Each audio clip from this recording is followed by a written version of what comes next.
Oma Opa sekalian, bagaimana kabarnya Oma Opa? Semoga semua yang ada di PKLU boleh selalu sehat, selalu sukacita, bersyukur di setiap keadaan supaya imun kita tetap kuat. Sebelum kita masuk pada firman Tuhan, marilah kita satu di dalam doa.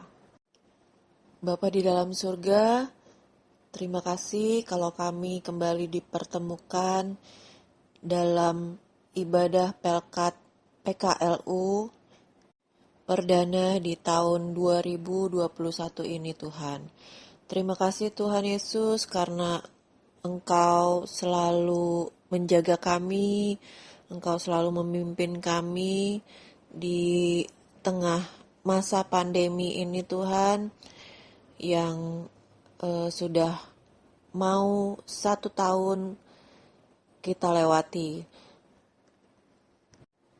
Terima kasih Tuhan, kami percaya Engkau selalu menjaga kami, anak-anak-Mu, memberi kami semua dan Oma Opa sekalian di Pelkat PKLU kesehatan, kekuatan, dan hati yang penuh sukacita. Tuhan, sebelum firman Tuhan diberitakan, kiranya Engkau mau menjamah dan memberkati hamba-Mu yang akan memberitakan firman. Kiranya firman yang akan ditaburkan ini boleh menjadi berkat di dalam kehidupan Oma Opa sekalian. Terima kasih Tuhan Yesus. Amin. Tema renungan kita pada hari ini adalah bersatu kita teguh, bercerai kita runtuh, yang diambil dari kitab Matius pasal yang ke-19 ayat 1-12. Kita bacakan sama-sama ya Oma Opa. Ayat 1. Setelah Yesus selesai dengan pengajarannya itu, berangkatlah ia dari Galilea dan tiba di daerah Yudea yang di seberang sungai Yordan. Orang banyak berbondong-bondong mengikuti dia, dan ia pun menyembuhkan mereka di sana. Maka datanglah orang-orang Farisi kepadanya untuk mencobai dia. Mereka bertanya, apakah diperbolehkan orang menceraikan istrinya dengan alasan apa saja?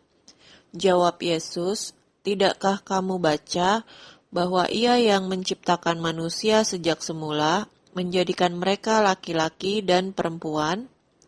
Dan firman-Nya, sebab itu laki-laki akan meninggalkan ayah dan ibunya dan bersatu dengan istrinya, sehingga keduanya itu menjadi satu daging.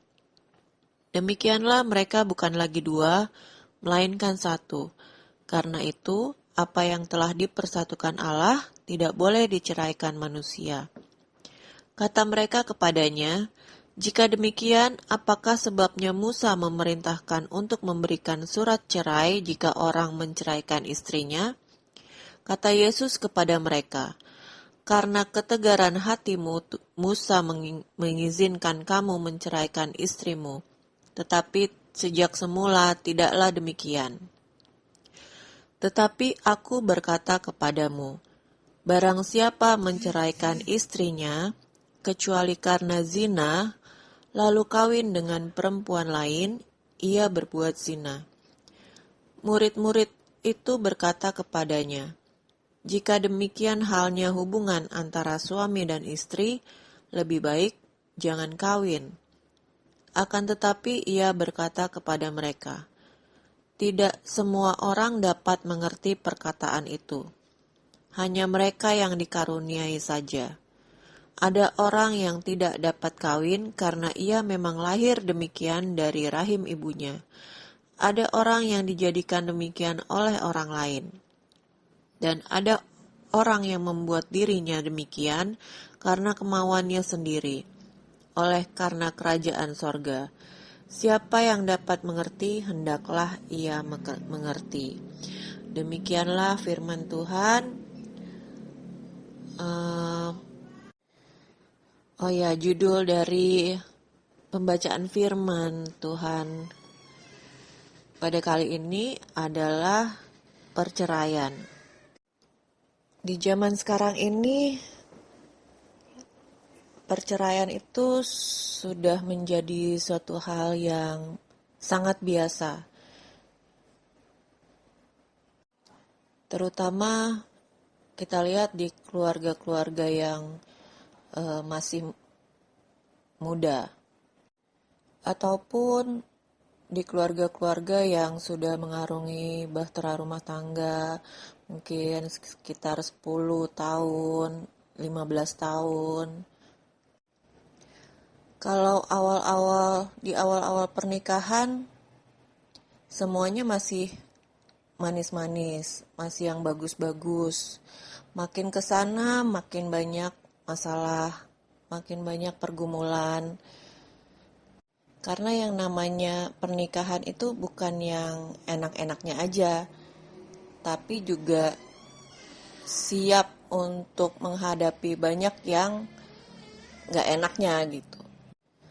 Kalau oma opa semua pasti udah sangat mengerti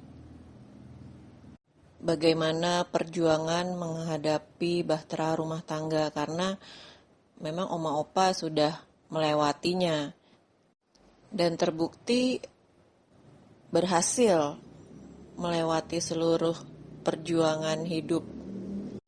Banyak pasangan oma opa juga yang udah dipanggil Tuhan, tapi ada juga yang masih lengkap, masih bisa bersama-sama di masa tua, saling mengasihi, saling menjaga, saling merawat. Pergumulan pernikahan di usia oma opa saat ini pasti sangat berbeda dengan pergumulan hidup mengarungi bahtera rumah tangga di keluarga-keluarga yang masih muda. Di usia lanjut pasti banyak pergumulan dengan sakit penyakit, dengan rasa kesepian mungkin karena tidak tinggal bersama anak-anak. Bagaimana kemesraan tetap terjaga di masa-masa usia lanjut, pasti juga lebih berat ya dibanding sewaktu oma opa masih muda. Pergumulannya beda. Kalau sekarang mungkin sudah ditambah dengan kelemahan tubuh dan bagaimana oma opa bisa melewatinya, menjalaninya dengan pertolongan Tuhan. Karena pernikahan itu sebenarnya bukan cuma 2 orang aja, tapi juga perlu melibatkan Tuhan. Karena kalau bukan Tuhan yang menolong, yaitu pasti akan sangat sulit dan biasanya memang bisa berujung kepada perceraian. Bersyukur oma opa sudah pernah mengalami banyak pergumulan dalam pernikahan yang juga mungkin masalahnya juga mungkin bisa jadi sangat berat, tapi oma opa mampu melewatinya. Itu pasti karena pertolongan Tuhan. Bagaimana saling mengasihi, saling menghargai, saling memaafkan, saling berbagi. Karena pernikahan itu sebenarnya juga cara kita mengenal Allah, namun bersama dengan pasangan kita. Dan bagaimana kita tetap setia di dalam ikatan pernikahan sampai Tuhan memanggil. Mungkin karena oma opa sudah pernah mengalami, sudah melewati semuanya, dari zaman muda sampai dengan saat ini. dengan begitu banyaknya pergumulan yang sudah dilewati, oma opa bisa jadi teladan buat yang muda-muda. Oma opa bisa memberi nasihat kepada keluarga-keluarga muda yang masih belajar menjalani kehidupan pernikahan. Karena pernikahan itu sebenarnya sangat tidak mudah, butuh pengorbanan dari kedua belah pihak. Setahu saya, keluarga-keluarga muda zaman sekarang terlalu gampang untuk mengatakan cerai terhadap pasangannya, apalagi sewaktu mereka sedang berargumen, sedang berantem. Kata-kata cerai itu sering keluar dari mulut mereka. Oma opa bisa menjadi teladan buat keluarga-keluarga muda dengan mungkin menceritakan pengalaman-pengalaman di masa lalu, di masa yang dulu waktu oma opa masih muda, bagaimana menghadapi permasalahan. Karena untuk keluarga-keluarga baru zaman sekarang, banyak yang tidak tahan banting, yang sebentar-sebentar gampang menyerah. Jadi salah satu pasangan bisa jadi kurang berjuang atau gampang menyerah terhadap masalah. Jadi teladan oma opa juga sangat diperlukan gitu. Berbagi pengalaman kepada keluarga-keluarga yang muda supaya mereka bisa saling menghargai, saling menopang, lebih saling mengasihi, saling memaafkan, mau berbagi. Jadi bukan untuk menikmati yang enak-enak aja atau waktu mereka senang-senang aja, tetapi waktu ada pergumulan atau salah satu pasangan sakit atau menghadapi masalah, gimana caranya supaya dua orang ini bisa saling berjuang menghadapi seluruh tantangan di dalam kehidupan pernikahan. Karena jika mereka kalah, lalu pada akhirnya bercerai, mereka pasti akan saling membenci, kecewa, lalu runtuh sesuai dengan tema renungan kita pada hari ini. Bersatu kita teguh, bercerai kita runtuh. Jadi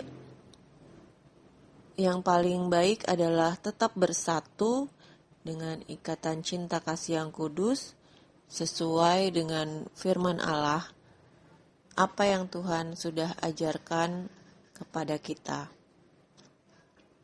Amin. Bapa di surga, terima kasih kalau kami sudah boleh mendengarkan firman Tuhan mengenai perceraian, di mana Tuhan sangat membenci perceraian, karena apa yang disatukan oleh Allah tidak boleh diceraikan oleh manusia. Terima kasih Tuhan karena oma opa sudah boleh melewati seluruh pergumulan dalam pernikahan hingga sampai ke usia saat ini dengan pertolongan Tuhan. Dan kiranya oma opa sekalian juga boleh menjadi teladan, contoh dalam mendidik atau berbagi pengalaman kepada keluarga-keluarga yang muda, sehingga keluarga-keluarga yang masih muda ini bisa lebih kuat, bisa lebih berjuang, walaupun ada di tengah badai pergumulan hidup. Terima kasih Tuhan, kiranya Engkau memberkati semua oma opa di anggota PKLU GPIB Marturia ini Tuhan. Tuhan kiranya menjaga kesehatan mereka supaya tetap sehat, kuat, dan mempunyai hati yang sukacita dan selalu bersyukur karena Tuhan selalu menjaga oma opa dalam setiap keadaan apapun. Dan kiranya Tuhan mau memampukan keluarga-keluarga yang muda, anak-anak, cucu-cucu oma opa mungkin yang sudah berkeluarga, juga untuk oma opa juga untuk berjuang menjaga keutuhan keluarga dan rumah tangga agar tetap berada di damai dan kasih setia Tuhan. Terima kasih Tuhan Yesus, kami sudah mendengarkan firman Tuhan. Kiranya firman yang disampaikan dapat kami aplikasikan di dalam kehidupan kami sehari-hari. Terima kasih Tuhan Yesus, dalam nama Tuhan Yesus kami sudah berdoa. Amin.